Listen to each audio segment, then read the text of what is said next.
Ob tej priložnosti smo se odločili predstaviti nekaj njenih najboljših dosedanjih filmskih vlog. Seznam 5 najboljših filmov igralke, ki se večina spomni kot mame mladega Clarka oziroma Supermana iz TV serije Smallville, začenjamo športno dramo One on One. Gre za iskreno, predvsem pa zelo realno študijo psihološkega boja, ki se večkrat pojavi med igralcem in trenerjem. Mogoče ima film na svojem soundtracku res za odtenek preveč skladb, kar pa popravijo nekatere presenetljivo dobre sekvence, vključno z napeto košarkarsko tekmo proti koncu filma.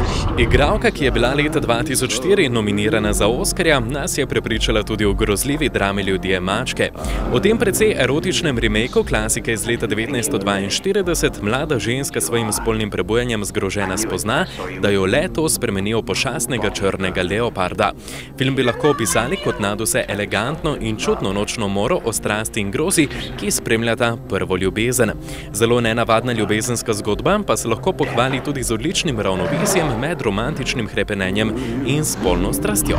Annette, ki je tudi v resničnem življenju enako visoka kot obe junakinji stripa Superman, ki jih je upodobila, je blestela tudi že svojo prvo večjo vlogo v komediji Smile.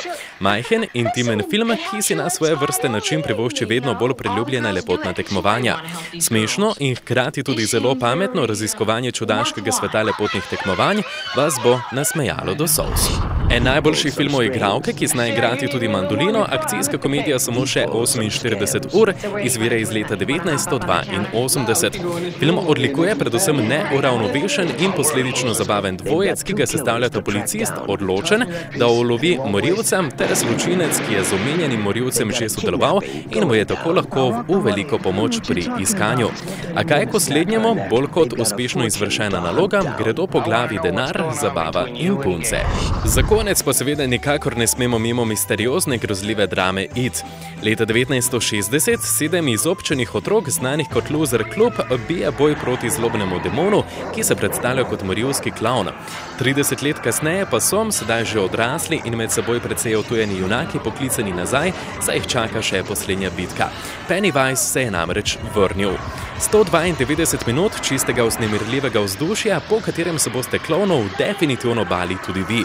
Čeprav bi lahko rekli, da je prvi del filma veliko boljši od drugega, gre skupaj gledano za dostojno adaptacijo sicer odlične knjižne predloge Stephena Kinga, ki bo zadovoljila predvsem ljubitelje grozljivk.